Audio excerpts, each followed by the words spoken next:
అసలు ఇంత హీనమైన ఒక సంఘటన జరుగుతుందని భారతీయులు ఎవ్వరు ఊహించనే లేదు. ఇప్పుడిప్పుడే ప్రశాంతత నెలకొంటున్న కశ్మీర్‌లో ఇవాళ జరిగిన ఉగ్రదాడి అనేది ఎవ్వరు ఊహించని ఒక సంఘటన.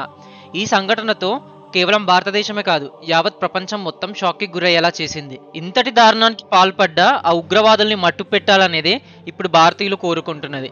అసలు ఇంత దారుణమైన సంఘటన వాళ్ళు ఎలా చేయగలిగారు? ఈ దాడుల వెనకాల నిజంగా పాకిస్తాన్ చేయి ఉందా లేదా? ఇంకా ఈ దాడికి గల అసలైన కారణాలేంటో ఈ వీడియోలో మనం తెలుసుకుందాం. సో ఫ్రెండ్స్, వీడియోని స్కిప్ చేయకుండా ఎండ్ వరకు చూడండి. ఇంకా మన ఛానల్ నవీన్ దేవరకొండ టాక్స్‌ని తప్పకుండా సబ్స్క్రైబ్ చేయండి. భూతల స్వర్గంగా పిలువబడే కశ్మీర్‌లో ఇలాంటి ఉగ్రదాడులు కొత్తేం కాదు. మనకి స్వతంత్రం వచ్చిన నాటి నుండి ఎన్నో దాడులు జరిగాయి మన ఇండియా పైన. వాటిని ప్రేరేపించింది మాత్రం కేవలం పాకిస్తాన్. అయితే ఇప్పుడు జరిగిన ఈ అటాక్ అన్ఆర్మ్డ్ సివిలియన్స్ పైన జరగడం చాలా దురదృష్టకరం. అసలు ఇంత దారుణమైన సంఘటన జరుగుతుందని ఎవరు మాత్రం ఊహిస్తారు చెప్పండి?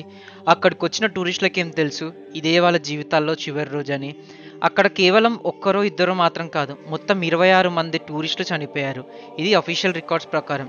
ఇంకా అన్అఫీషియల్గా ఎంతమంది చనిపోయి ఉంటారో మనకైతే అసలు తెలియనే తెలియదు. అయితే అక్కడ ఎంతోమంది టూరిస్టులు వాళ్ళ స్పెషల్ డేస్ని జరుపుకోవడానికి వచ్చారు.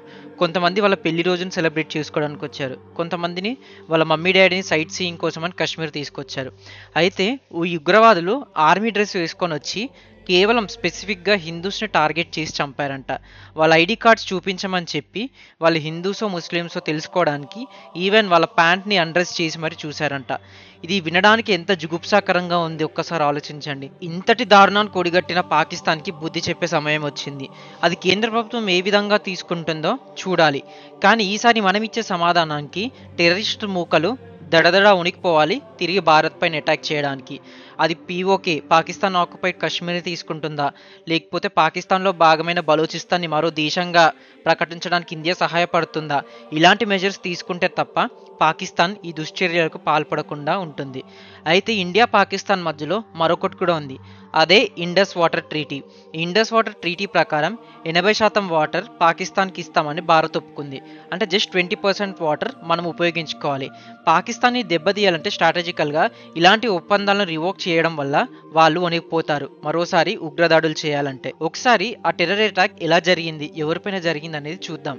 ఇప్పుడు జరిగిన ఈ ఉగ్రదాడి ఏదో అనుకోకుండా చేసింది కాదు. ఇది పక్కా ప్రణాళికాపరమే చేశారు. ఎందుకంటే కొన్ని రోజుల క్రితం Pak army general chief Asif Munir చేసిన వ్యాఖ్యలు ఏంటో ఒకసారి చూద్దాం. ఆయన ఏమన్నారంటే, హిందూస్ ఇంకా ముస్లిమ్స్ కంప్లీట్లీ డిఫరెంట్, వాళ్ళ నేషన్ ఇంకా మన నేషన్ కంప్లీట్లీ డిఫరెంట్, మన ఆచారాలు పద్ధతులు చాలా డిఫరెంట్గా ఉంటాయి. అందుకే టూ నేషన్ థియరీని అప్పట్లో మన పెద్దలు తీసుకొచ్చారు. అది పాకిస్తాన్లో ఎప్పటికీ మరవబోవద్దు. ఇది మీ పిల్లలకి కూడా నేర్పించండి. అంతేకాకుండా కశ్మీర్లో ఉన్న మన సోదర సోదరిమణులు భారత ప్రభుత్వంలో చాలా ఇబ్బంది పడుతున్నారు. తిరిగి కశ్మీర్ని మనలో కలిపేసుకోవాలి, దానికి ఎంతకైనా తెగించాలి మనము. ఇలాంటి రెచ్చగొట్టే వ్యాఖ్యలైనా చేశారు. ప్రపంచం ముందు భారత్ పరువు తీయడానికే పాక్ ఈ దుశ్చర్యకు పాల్పడింది. ఎందుకంటే ఇప్పుడు మన దేశంలో యుఎస్ వైస్ ప్రెసిడెంట్ అయిన జేడీ వ్యాన్స్ ఆయన ఫ్యామిలీతో కలిసి పర్యటిస్తున్నారు. ఈ టైంలో ఇలాంటి దాడి ఒకటి చేస్తే ప్రపంచం మొత్తం ముందు భారత్ పరువు తీయొచ్చని పాక్ తలిచింది. అంతేకాకుండా మనకు తెలిసిందే, ట్రంప్ ఇంకా చైనా మధ్యలో కూడా భారీ ట్రేడ్ వారే జరుగుతుంది. ఈ ట్రేడ్ వార్ గనక ఇంకా ముదిరితే చైనా పెట్టుబడులన్నీ వేరే రాష్ట్రాలకి దేశాలకి తరలిపోతాయి. ఇక్కడ మనకి చూడాల్సింది ఏంటంటే, ఇండియా ఒక్కటే అన్నిటికీ సులువైన ఆప్షన్. సో ఇండియాని ట్రేడ్ పరంగా కూడా దెబ్బతీయడానికి చైనా హస్తం కూడా ఉందని అంటున్నారు. ఇది ఎంతవరకు నిజమో వేచి చూడాలి. ఎందుకంటే ఇలాంటి టైంలో మన దేశం పైన అటాక్ చేస్తే ఇక్కడ సెక్యూరిటీ బాగాలేదని ఇన్వెస్టర్స్ అందరూ వేరే దేశాలకి తరలిపోతారు. అదే పాక్ ఇంకా చైనాకు కూడా కావాల్సింది. ఈ సంఘటన జరిగినప్పుడు ప్రధానమంత్రి మోడీ సౌదీ అరేబియా పర్యటనలో ఉన్నాడు. సౌదీ గవర్నమెంట్ మోడీకి ఇచ్చిన వెల్కమ్ చూస్తే పాక్ కూడా షాక్ అవ్వాల్సిందే. ఇంతటి గ్రాండ్ వెల్కమ్ని పాక్ అసలు వాళ్ళ జీవితంలో ఎక్స్పెక్ట్ చేసి ఉండదు. సో ఇండియా ఇమేజ్ ఎలా అయినా అబ్రాడ్లో దెబ్బతీయడానికి పాక్కి ఇంతకంటే మంచి టైం దొరకదు. పహల్గామ్ అనేది ఒక మెయిన్ లొకేషన్, ఎందుకంటే అక్కడికి టూరిస్టులు చాలామంది వస్తుంటారు. అంతేకాకుండా జూలై నుంచి వచ్చే ఆగస్ట్, అంటే జూలై 2025 నుండి ఆగస్ట్ 2025 వరకు అమర్నాథ్ యాత్ర జరుగుతుంది. పహల్గామ్ నుంచే ఆ యాత్ర ప్రారంభమయ్యేది. అయితే పహల్గామ్ రూట్ చాలా మెయిన్ రూట్. పహల్గామ్ నుంచి నడక మార్గం చాలా ఈజీ అమర్నాథ్ చేరుకోవడానికి. అందుకే ఎంతోమంది ఈ పహల్గామ్ రూట్ని ఎంచుకుంటారు. అయితే ఇంకో విషయం ఇక్కడ గమనించవలసింది ఏంటంటే, మోడీ గారు ఈ సంఘటన తెలియగానే తన సౌదీ విజిట్ని కట్ షార్ట్ చేసుకొని హుటాహుటిన ఇండియాకి చేరుకున్నారు. ఇప్పుడు home minister Amit Shah, army chief ఇంకా అజిత్ దోవల్ గారితో ఒక సమావేశం ఏర్పాటు చేశారు. చూడాలి మరి మోడీ ఎలాంటి యాక్షన్ తీసుకుంటాడో. ఒక్కటి మాత్రం ఇక్కడ ఖచ్చితంగా ప్రూవ్ అయింది. ఎలా అయినా భారత్ ఇమేజ్‌ని డ్యామేజ్ చేసి, మనకొచ్చే పెట్టుబడులు గానీ, అవన్నీ దెబ్బతీయాలని ఒక ప్లాన్ మాత్రం జరిగింది. అంతేకాకుండా ఈ ఆర్టికల్ 370 రద్దు చేసిన తర్వాత కశ్మీర్‌లో టూరిస్ట్ అట్రాక్షన్ బాగా పెరిగింది. అది అక్కడున్న కొంతమందికి నచ్చలేదు. అది వాళ్ళు పాక్‌కి సపోర్ట్ చేసే వాళ్ళయ్యుండొచ్చు, జిహాదిస్టులు అయ్యుండొచ్చు.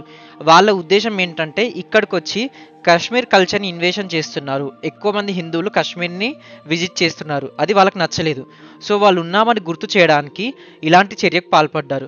మనం ఎగ్జాక్ట్‌లీ చూస్తే 10 మంత్స్ బ్యాక్ ఎప్పుడైతే ప్రధానమంత్రి మోడీ మూడోసారి ప్రమాణ స్వీకారం చేశారో, అప్పుడు కూడా ఈ టెర్రరిస్ట్ అటాక్‌లో 10 మందిని చంపేశారు.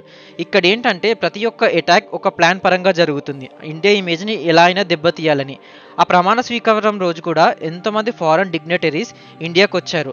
వాళ్ళ ముందు ఇండియా ఇమేజ్‌ని బ్యాడ్‌గా పోర్ట్రే చేయడానికి ఆ దాడికి పాల్పడ్డారు. ఇప్పుడు ఈ దాడి వెనకాల ఎవరెవరు ఉన్నారో ఆల్రెడీ మన ఇండియన్ ఆర్మీ ఒక సెర్చ్ ఆపరేషన్ మొదలుపెట్టింది. ఈసారి ఇండియా ఇచ్చే సమాధానం మాత్రం గట్టిగానే ఉంటుందని అనుకోవాలి. పహల్గామ్‌లో టూరిస్టులు ఎన్నో రాష్ట్రాల నుంచి వచ్చారు.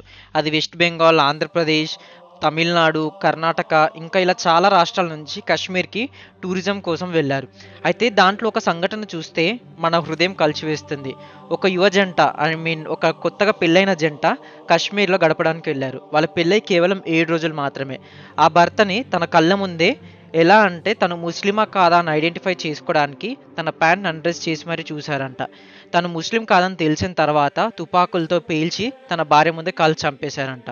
అంతేకాకుండా వేరే ఇద్దరు వీళ్ళు కర్ణాటకకు చెందిన ఒక దంపతులు. అయితే వాళ్ళలో హస్బెండ్‌ని చంపేసిన తర్వాత ఆ భార్య అడిగిందంట, నా భర్తతో పాటు నన్ను చంపేయండని. దానికి ఆ టెర్రరిస్టులు ఇచ్చిన సమాధానం ఏంటంటే, మేము నిన్ను చంపము, వెళ్ళి మోడీకి చెప్పుకో ఇలా ఒక ఇన్సిడెంట్ జరిగిందని. అంటే వాళ్ళు మోడీ పైన ఎంత కక్ష పెంచుకున్నారో చూడండి.